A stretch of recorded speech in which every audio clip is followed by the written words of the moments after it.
Hello students, welcome to auto exams. मैं हूं सोनम और आज इस वीडियो में हम बात करने वाले हैं आरपीएफ कांस्टेबल नई भर्ती 2024 के लिए प्रैक्टिस सेट 7 को कंप्लीट करने वाले हैं। इस वीडियो में हम प्रीवियस ईयर्स पर आधारित क्वेश्चन को कंप्लीट करने वाले हैं। तो सभी स्टूडेंट, जितने भी स्टूडेंट आरपीएफ कांस्टेबल या आरपीएफ एसआई की तैयारी कर रहे हैं, उन सभी के लिए आज का सेशन काफ़ी इंपॉर्टेंट और हेल्पफुल होने वाला है। तो आप सभी लोग अपने सोनम मैम के साथ वीडियो के लास्ट तक बने रहिएगा, वीडियो को पूरा देखिएगा। अगर आप हमारे चैनल पर नया विजिट किए हैं तो प्लीज़ चैनल सब्सक्राइब करिएगा ऑटो एग्जाम्स को और बेल आइकन प्रेस कर लीजिएगा फ्रेंड्स। और इस वीडियो का पीडीएफ आपको ऑटो एग्जाम टेलीग्राम चैनल पर फ्री मिल जाएगा, आप वहां से डाउनलोड कर लीजिएगा। चलिए चलते हैं प्रश्नों की तरफ। तो यहाँ पे आपका पहला क्वेश्चन दिया गया है, भारत के किस राज्य में वार्षिक बोनालू फेस्टिवल का आयोजन किया गया है? तो राइट आंसर हो जाएगा आपका तेलंगाना राज्य में आपका बोनालू फेस्टिवल आयोजित किया जाता है। यह जो आपका बोनालू फेस्टिवल है, यह आपके काली माता को समर्पित यह फेस्टिवल हो जाता है। बात करेंगे इसके अलावा आपका बाथुकम्मा, जो कि फूलों का सबसे बड़ा एक उत्सव हो जाता है। बोनालू और बाथुकम्मा ये दोनों आपके कहाँ पे मनाए जाते हैं? तेलंगाना में मनाए जाते हैं। ठीक है, अगर बात करें तेलंगाना की राजधानी के बारे में, तेलंगाना की राजधानी हो जाती है हैदराबाद, जो कि मूसी नदी के किनारे स्थित है। तेलंगाना के अभी हाल ही में नए मुख्यमंत्री बने हैं रेवंत रेड्डी जी, और यहाँ की जो गवर्नर हैं वह हो जाती है तमिलिसाई सौंदरराजन। ठीक है, चलिए आगे देखेंगे नेक्स्ट क्वेश्चन की तरफ। अगला क्वेश्चन आपका है, निम्नलिखित में से आंध्र प्रदेश का लोक नृत्य क्या है? आपसे लोक नृत्य पूछा है, शास्त्रीय नृत्य नहीं। तो लोक नृत्य कौन सा हो जाएगा इनमें से? तो आपका राइट आंसर हो जाएगा ऑप्शन डी, ओट्टम थ्रेडा जो है यह आंध्र प्रदेश का लोक नृत्य हो जाता है। अगर बात करें शास्त्रीय नृत्य की, तो यहाँ की शास्त्रीय नृत्य हो जाती है कौन सी? कुचिपुड़ी यहाँ की शास्त्रीय नृत्य हो जाती है। ठीक है, अगर बात करेंगे यहाँ पे हम पाइका की, तो पाइका आपका बिहार का लोक नृत्य हो जाता है। नट पूजा आपके असम राज्य का लोक नृत्य हो जाता है। ठीक है, तो इस क्वेश्चन का राइट आंसर हो जाएगा ऑप्शन डी। नेक्स्ट देखेंगे अगले क्वेश्चन तरफ। अगला क्वेश्चन आपका है, सीडीबी का मुख्यालय कहाँ स्थित है? तो सीडीबी का मुख्यालय स्थित है आपके उत्तर प्रदेश की राजधानी लखनऊ में। Option B is the right answer. CDB की बात करें तो यह सीडीबी जो है इसका पूरा नाम हो जाता है small industrial development bank of India, इसका पूरा नाम हो जाता है। इसकी स्थापना 2 अप्रैल 1990 में की गई थी, याद रखिएगा। और अगर बात करें इसे रेगुलेट कौन करता है? रेगुलेट इसे आरबीआई रेगुलेट करती है। और यह किसके अंतर्गत आती है, किस मंत्रालय के अंतर्गत? तो यह आपके वित्त मंत्रालय के अधिकार क्षेत्र में आती है। ठीक है, याद रखिएगा सीडीबी के बारे में। और सीडीबी आपके क्वेश्चन में पूछा गया है, याद रखिएगा। आरपीएफ के जो अभी आपके क्वेश्चन हुए थे आपके 2019 में और 2018 में, उनमें आपके पूछे गए क्वेश्चन है, इंपॉर्टेंट हो जाता है। तो आप लोग इसे ध्यान रखिएगा। ठीक है, सारे इंपॉर्टेंट क्वेश्चन है, तो आप लोग वीडियो के लास्ट तक बने रहिएगा। नेक्स्ट देखेंगे अगले क्वेश्चन तरफ। अगला क्वेश्चन आपका है कि हरिद्वार किस नदी के तट पर स्थित है? तो हरिद्वार की बात करें, या गंगा नदी के किनारे स्थित है। हरिद्वार किस राज्य का जिला हो जाता है? या उत्तराखंड में स्थित है आपका जिला हरिद्वार, जो कि गंगा नदी के किनारे स्थित है। हरिद्वार में आपका क्या होता है? यहाँ पे भी आपका संगम लगता है, याद रखिएगा। हरिद्वार में भी याद रखिएगा। ठीक है, चलिए नेक्स्ट देखेंगे अगले क्वेश्चन तरफ। अगला क्वेश्चन आपका है, 5वीं पंचवर्षीय योजना का समय अवधि क्या है? तो राइट आंसर हो जाएगा आपका 1974 से 1978 या 69 के बीच आपकी यह पंचवर्षीय योजना का, याद रखिएगा, समय अवधि थी 5वीं की। और 5वीं पंचवर्षीय योजना में कौन सा नारा दिया गया था? गरीबी हटाओ नारा आपके 5वीं पंचवर्षीय योजना के अंतर्गत ही दिया गया था। अगर बात करें पंचवर्षीय योजना के जनक कौन माने जाते हैं, तो पंचवर्षीय योजनाओं के जो जनक हैं वह हो जाते हैं पंडित जवाहरलाल नेहरू। ठीक है, याद रखिएगा दोस्तों। अगर बात करेंगे यहाँ पे हम पंचवर्षीय योजनाओं की, तो कुल टोटल आपकी कितनी पंचवर्षीय योजना रही?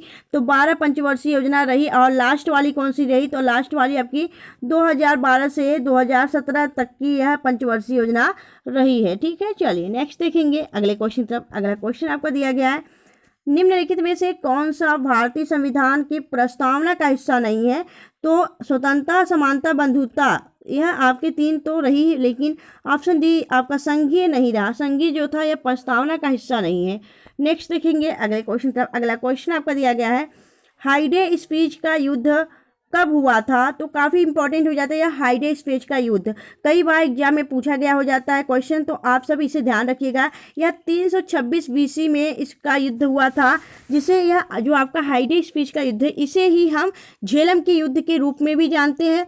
बात करेंगे, यह आपके झेलम का युद्ध के रूप में भी जाना जाता है। यह किसके बीच हुआ था? तो यह आपके पंजाब में झेलम नदी के किनारे सिकंदर और पंजाब के राजा पोरस के बीच हुआ था। सिकंदर को ही हम अलेक्जेंडर द ग्रेट के नाम से जानते हैं। तो अलेक्जेंडर द ग्रेट और राजा पोरस के बीच यह युद्ध हुआ था, जो आपका यह अलेक्जेंडर द ग्रेट था, यह एक यूनानी शासक था। ठीक है, याद रखिएगा। चलिए नेक्स्ट देखेंगे अगले क्वेश्चन तरफ। अगला क्वेश्चन आपका है, बौद्ध धर्म में कमल और बैल क्या दर्शाते हैं? तो दोस्तों, जो यह बौद्ध धर्म है उसमें कमल और बैल किसका प्रतीक रहा? तो बौद्ध के जन्म की, गौतम बुद्ध के जन्म का यह प्रतीक रहा है। वहीं अगर बात करें हम गौतम बुद्ध की जन्म कहाँ हुआ था, तो यह लुम्बिनी में हुआ था। इनके बचपन का नाम सिद्धार्थ था। इन्होंने, अगर बात करें कि जो आपका 29 साल की उम्र में इन्होंने घर को त्याग दिया था, और त्याग का प्रतीक क्या था? तो महाविनिष्क्रमण, यह त्याग का प्रतीक रहा। वहीं ज्ञान की प्राप्ति की बात करें तो ज्ञान की प्राप्ति का जो आपका प्रतीक रहा वह बोधि वृक्ष रहा, याद रखिएगा। ठीक है, और अगर इनकी मृत्यु का जो प्रतीक माना जाता है वह आपका क्या माना जाता है? जो मृत्यु का प्रतीक है ना, उसे क्या कहते हैं? तो महापरिनिर्वाण के रूप में जानते हैं। ठीक है, याद रखिएगा। चलिए नेक्स्ट देखेंगे अगले क्वेश्चन तरफ। अगला क्वेश्चन आपका दिया गया है, ब्रह्म समाज की संस्थापक कौन थे? तो ब्रह्म समाज के जो संस्थापक थे वह थे राजा राम मोहन राय। राजा राम मोहन राय ने ब्रह्म समाज की स्थापना कब की थी? तो याद रखिएगा, ब्रह्म समाज की स्थापना 1828 में की गई थी राजा राम मोहन राय के द्वारा। वहीं 1815 में इन्होंने आत्मीय सभा का स्थापना भी किया था।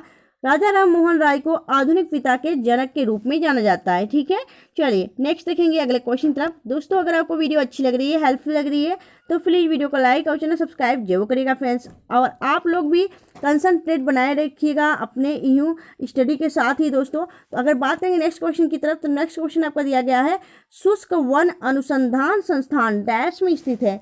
तो शुष्क अनुसंधान संस्थान जो है यह आपके जोधपुर में स्थित है, जिसे हम ब्लू सिटी के नाम से जानते हैं। जोधपुर आपके राजस्थान का एक शहर हो जाता है, वहाँ पे आपका शुष्क वन अनुसंधान संस्थान स्थित है। वहीं अगर बात करें हम वन अनुसंधान संस्थान कहाँ स्थित है, तो यह आपके देहरादून में हो जाएगा।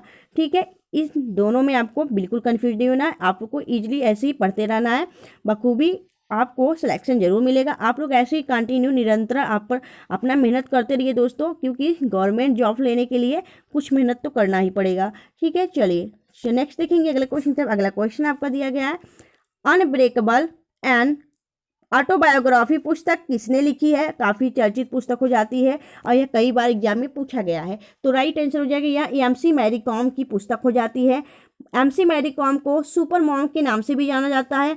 बात करेंगे यह किस खेल से संबंधित है, तो यह आपकी मुक्केबाजी यानी बॉक्सिंग प्लेयर हो जाती हैं आपकी, कौन? मैरी कॉम। वहीं अगर बात करें यह किस राज्य से संबंधित हो जाती हैं, तो यह आपके मणिपुर राज्य से बिलोंग करती हैं। तो इनकी यह पुस्तक हो जाती है, याद रखिएगा, काफ़ी इंपॉर्टेंट पुस्तक है। नेक्स्ट देखेंगे अगले क्वेश्चन तरफ। अगला क्वेश्चन आपका दिया गया है, राज्य विधानसभाओं के चुनाव के लिए कौन जिम्मेदार है? तो जो राज्य विधानसभाओं के चुनाव कराए जाते हैं उसके लिए कौन जिम्मेदार है? तो राइट आंसर हो जाएगा आपका राज्य चुनाव आयोग, election commission of India. Option D is the right answer. अगर हम बात करें कि यह किस अनुच्छेद के अंतर्गत आता है, तो आर्टिकल 324 के अंतर्गत आपके राज्य चुनाव आयोग बताया गया है। वहीं अगर बात करें इसके वर्तमान में जो आपके राज्य चुनाव आयोग है, इसके वर्तमान में जो चुनाव आयुक्त हैं 25वें नंबर के, वह हो जाते हैं राजीव कुमार।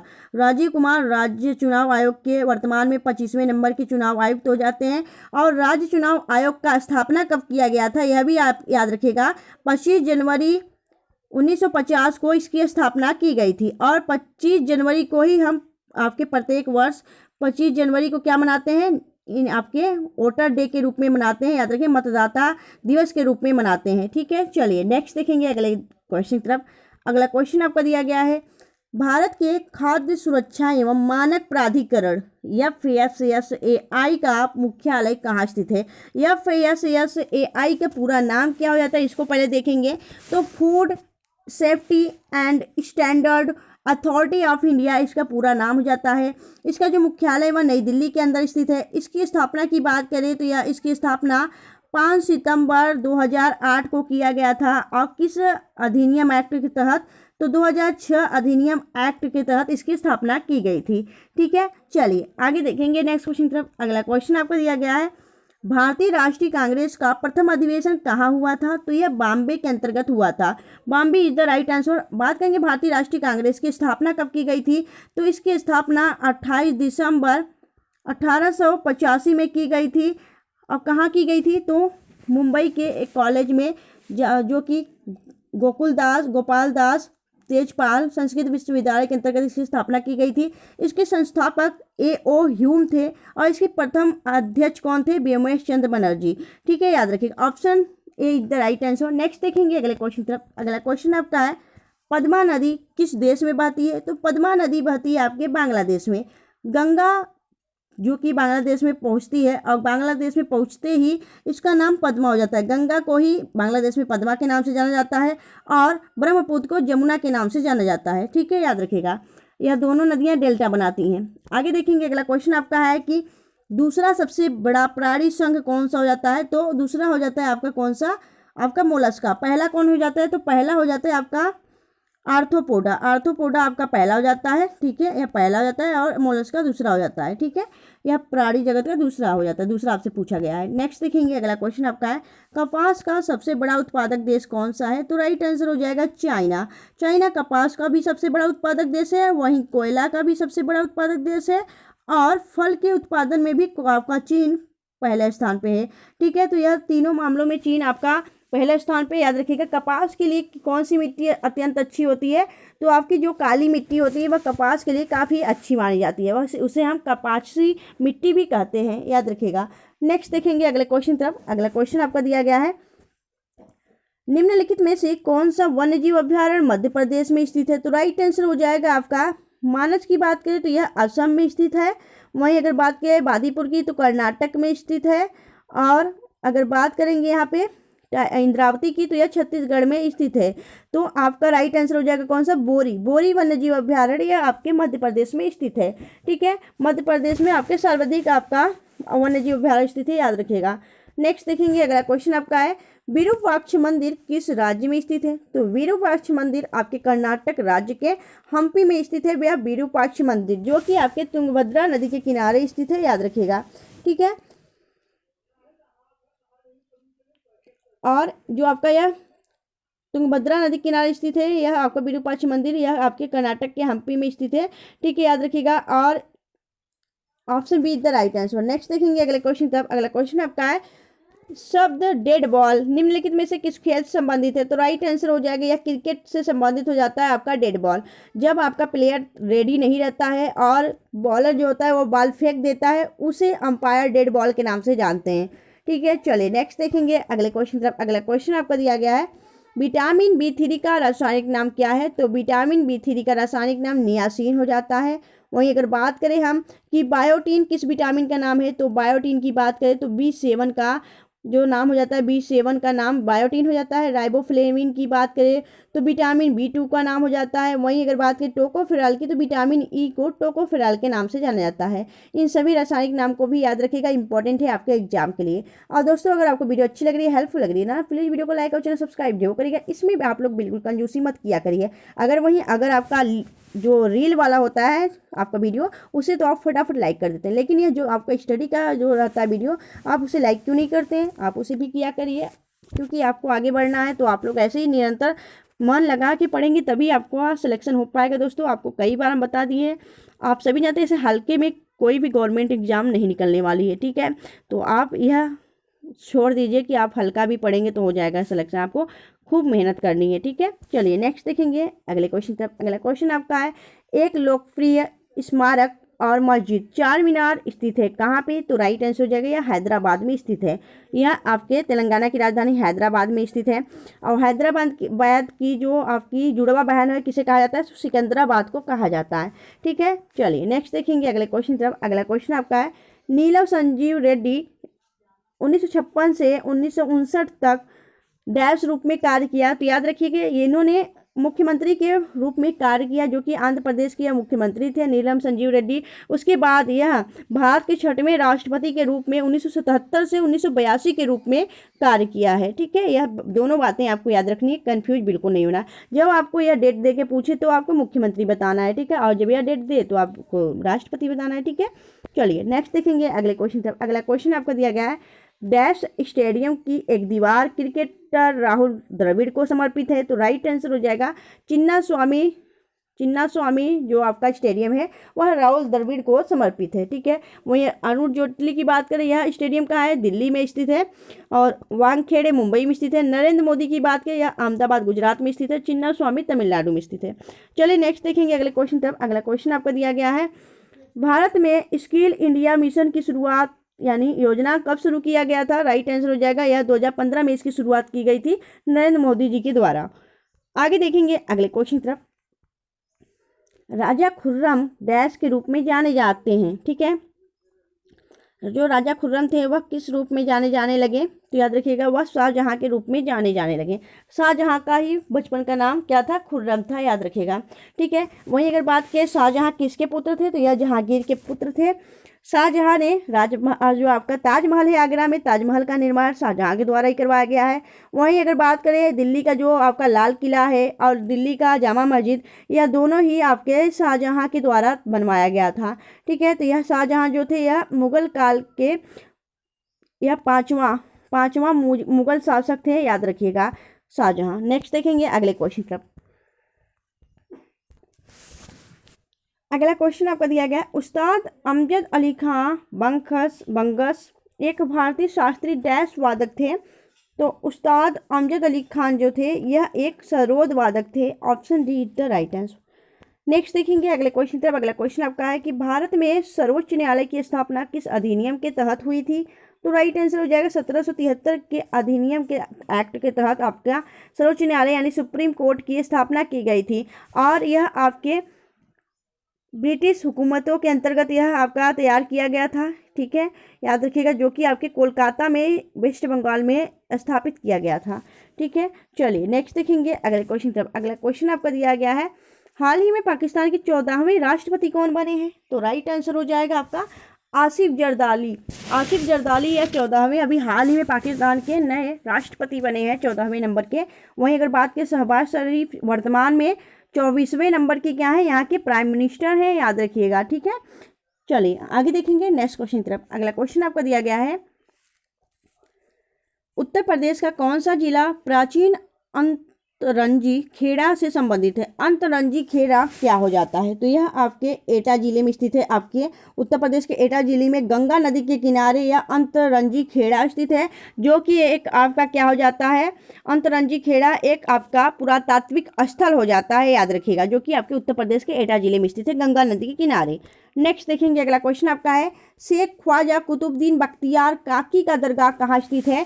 तो यह आपका दिल्ली में स्थित हो जाता है। ठीक है, शेख ख्वाजा कुतुबुद्दीन बख्तियार काकी जो हैं यह किसके शिष्य थे? तो यह जो शिष्य थे किसके, तो आपको पता होना चाहिए, यह मोइनुद्दीन चिश्ती, जिन्होंने चिश्ती संप्रदाय की नींव रखी थी। तो मोइनुद्दीन चिश्ती के यह शिष्य थे कौन? तो यह आपके शेख ख्वाजा कुतुबुद्दीन बख्तियार। ठीक है, इनके दरगाह दिल्ली में स्थित है। वहीं जो इनके गुरु थे मोइनुद्दीन चिश्ती, उनका जो दरगाह था वह अजमेर में स्थित है। ठीक है, याद रखिएगा, इन दोनों में आपको कंफ्यूजिंग नहीं होना। इनके गुरु का जो आपका दरगाह है वह आपका कहाँ पे? अजमेर में स्थित है, और इनकी दरगाह दिल्ली में स्थित है। ठीक है, चलिए नेक्स्ट देखेंगे अगला क्वेश्चन आपका है, भारतीय पैरा ओलंपिक समिति के नए अध्यक्ष कौन बने हैं? तो भारतीय पैरा ओलंपिक समिति के जो नए अध्यक्ष बने हैं वह हो जाते हैं आपके कौन? तो देवेंद्र झाझड़िया आपके पैरा ओलंपिक समिति के नए अध्यक्ष हैं। देवेंद्र झाझड़िया भाला फेंक खेल से संबंधित हो जाते हैं, याद रखिएगा। ठीक है, वहीं पीटी ऊषा की बात करें तो पीटी ऊषा कौन है दोस्तों? तो पीटी ऊषा आपकी भारतीय ओलंपिक संघ की पहली महिला अध्यक्ष है, या भारतीय ओलंपिक संघ की पहली महिला अध्यक्ष हो जाती है, या आपके भारतीय पैरा ओलंपिक के अध्यक्ष देवेंद्र झाझड़िया। इन दोनों को याद रखना है। नेक्स्ट देखेंगे अगले क्वेश्चन तरफ। अगला क्वेश्चन आपका दिया गया है, inspiration of graphics design from पुस्तक के लेखक कौन है? तो फ्रॉम इंडिया पुस्तक के लेखक कौन हो जाते हैं? तो राइट आंसर हो जाए जया जेटली का यह पुस्तक हो जाता है आपका, याद रखिएगा। नेक्स्ट देखेंगे अगला क्वेश्चन आपका है कि निम्नलिखित में से किस व्यक्ति को प्रतिष्ठित लोकमान्य तिलक पुरस्कार 2023 से सम्मानित किया जाएगा? तो राइट आंसर हो जाएगा नरेंद्र मोदी, जो कि भारत के वर्तमान में प्रधानमंत्री हैं। इनको आपका लोकमान्य तिलक पुरस्कार 2023 से सम्मानित किया गया है। यह कौन से नंबर के पुरस्कार पाने वाले व्यक्ति हैं? 41वां जो आपका लोकमान्य तिलक पुरस्कार दिया गया है वह आपके नरेंद्र मोदी जी को दिया गया है। लोकमान्य तिलक पुरस्कार जो है इसकी स्थापना आपके 1983 में शुरू किया गया था, याद रखिएगा। ठीक है, चलिए नेक्स्ट देखेंगे अगले क्वेश्चन तरफ। अगला क्वेश्चन आपका है कि हाल ही में भारत के विश्व व्यापार संगठन के राजदूत के रूप में नियुक्त किया गया किसे? तो राइट आंसर हो जाएगा ऑप्शन डी, सेंथिल पांडियान को आपके राजदूत के रूप में नियुक्त किया गया है। वहीं WTO की बात करें, विश्व व्यापार संगठन WTO की जो आपकी वर्तमान में कौन हेड है, इसकी अध्यक्ष कौन है? तो नागोजी ओंकोजी इवेला है, याद रखिएगा। ठीक है, चलिए अध्यक्ष नागोजी ओंकोजी इवेला है और अगर राजदूत पूछे तो सेंथिल पांडियन है। नेक्स्ट देखेंगे अगला क्वेश्चन आपका दिया गया है, महानदी के बारे में निम्नलिखित में से कौन सा कथन गलत है? तो राइट आंसर हो जाएगा आपका, यह छत्तीसगढ़ के पहाड़ी इलाकों से निकलती है, राइट है। यह जल ग्रहण क्षेत्र का कुछ हिस्सा महाराष्ट्र में स्थित है, सही है। यह लगभग 860 किलोमीटर लंबी है, सही है। यह अरब सागर में गिरती है, नहीं, यह आपके बंगाल की खाड़ी में गिरती है। यह उड़ीसा से होते हुए बंगाल की खाड़ी में गिर जाती है, या अरब सागर में नहीं गिरती है। तो यही आपका गलत है दोस्तों, option D is the right answer. Next देखेंगे अगला क्वेश्चन आपका है, बीबी का मकबरा नामक एक प्रसिद्ध ऐतिहासिक स्मारक निम्नलिखित में से कहाँ अवस्थित है? तो राइट आंसर हो जाएगा यह औरंगाबाद महाराष्ट्र में स्थित हो जाता है आपका बीबी का मकबरा। बात करेंगे यह औरंगाबाद का भी हाल ही में महाराष्ट्र सरकार ने इसका नाम बदल के क्या कर दिया है? तो संभाजी नगर कर दिया है, याद रखिएगा। औरंगाबाद का नाम अब क्या हो गया? संभाजी नगर। ठीक है, नेक्स्ट देखेंगे अगले क्वेश्चन तरफ। अगला क्वेश्चन आपका है कि विश्व वन्य जीव सप्ताह कब मनाया जाता है? तो यह अक्टूबर के पहले सप्ताह में मनाया जाता है, 2 अक्टूबर से लेकर 8 अक्टूबर के बीच ये आपका मनाया जाता है। ठीक है, और अगर वन्य जीव, अब बात करें वन्य जीव एक्ट कब आया था? तो 1972 के अंतर्गत आया था। ठीक है, नेक्स्ट देखेंगे अगले क्वेश्चन तरफ। अगला क्वेश्चन आपका है कि हाल ही में भारत के 16वें वित्त आयोग के अध्यक्षता में गठित किया गया है। तो 16वें वित्त आयोग किसकी अध्यक्षता में गठित किया जाएगा? याद रखिएगा अरविंद पंगड़िया आपका राइट आंसर हो जाएगा। 16वें वित्त आयोग के अध्यक्ष अरविंद पंगड़िया होंगे, याद रखिएगा। वहीं बात करें अरविंद पंगड़िया जो है नीति आयोग के, यह पहले उपाध्यक्ष थे, इन्हें भी याद रखिएगा आप सभी लोग। ठीक है, याद रखिएगा। अभी कौन सा वित्त आयोग चल रहा है? या अभी आपका 15वां वित्त आयोग चल रहा है। अप्रैल से क्या होगा? आपका 16वां वित्त आयोग आपका चालू होगा। ठीक है, जिसके अध्यक्ष अरविंद पंगड़िया होंगे। नेक्स्ट देखेंगे अगला क्वेश्चन आपका है, महावीर नेशनल पार्क कहाँ स्थित है? तो महावीर नेशनल पार्क जो है आपका, यह आपके कहाँ पे? गोवा में राज्य में स्थित हो जाएगा। गोवा आपका राइट आंसर हो जाएगा। नेक्स्ट देखेंगे अगला आपका है कि हाल ही में उद्घाटन भारत का सबसे लंबा समुद्री पुल किन 2 स्थानों के बीच स्थित है? तो सेवरी और चिरले दोनों महाराष्ट्र की आपकी जगह हो जाती हैं। यह दोनों के बीच में आपकी यह भारत का सबसे बड़ा समुद्री पुल हो जाता है, जिसका नाम अटल सेतु रखा गया है। अभी हाल ही में इसका आपका उद्घाटन किया गया है नरेंद्र मोदी जी के द्वारा, इन्हें याद रखिएगा। नेक्स्ट देखेंगे अगले क्वेश्चन तरफ। अगला क्वेश्चन तरफ चलते हैं। अगला क्वेश्चन आपका है कि किस राज्य की लाल चींटी की चटनी को भौगोलिक संकेत GI टैग प्रदान किया गया है? तो राइट आंसर हो जाएगा उड़ीसा। उड़ीसा की लाल चटनी, जो लाल चींटी होती है, उसकी चटनी को GI टैग प्रदान किया गया है।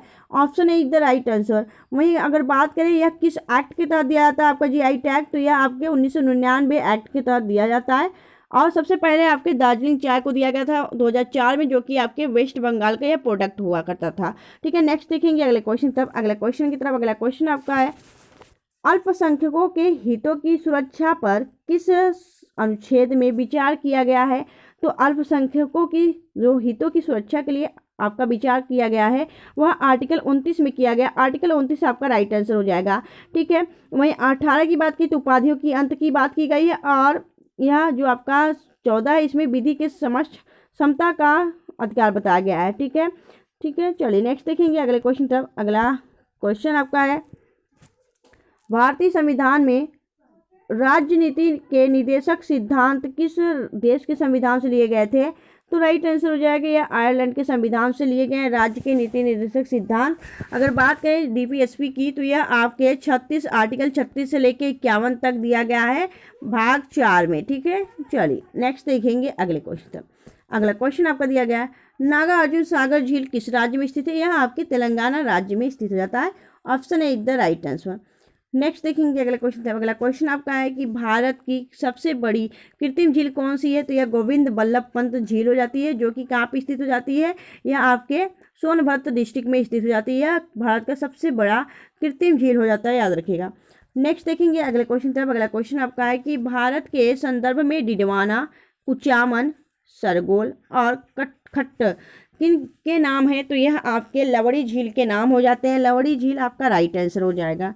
नेक्स्ट देखेंगे अगला क्वेश्चन आपका दिया है विंग्स ऑफ फायर पुस्तक के लेखक कौन है? तो अब्दुल कलाम, एपीजे अब्दुल कलाम की यह पुस्तक हो जाती है आपकी wings of fire. Jawaharlal Nehru ने डिस्कवरी ऑफ इंडिया लिखा है। वहीं महात्मा गांधी की पुस्तक यंग इंडिया हो जाता है। ठीक है, और अगर बात करें हम तो इस क्वेश्चन का राइट आंसर हो जाएगा ऑप्शन बी। नेक्स्ट देखेंगे अगले क्वेश्चन तरफ। पवित्र शहर मक्का डैश में स्थित है?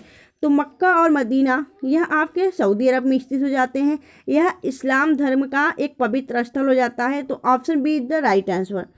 नेक्स्ट देखेंगे अगले क्वेश्चन तरफ। अगला क्वेश्चन आपका है डियागो गार्सिया द्वीप किस महासागर में स्थित है?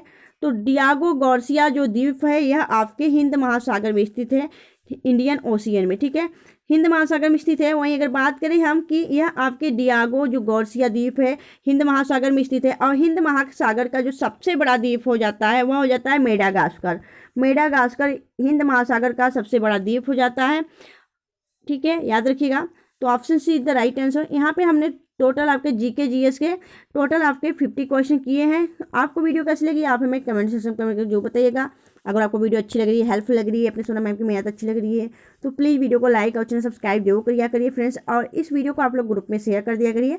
ठीक है फ्रेंड्स, तो मिलेंगे आपसे नेक्स्ट वीडियो में ऐसी बेस्ट कंटेंट के साथ। तब तक के लिए bye bye and thanks for watching, keep smiling.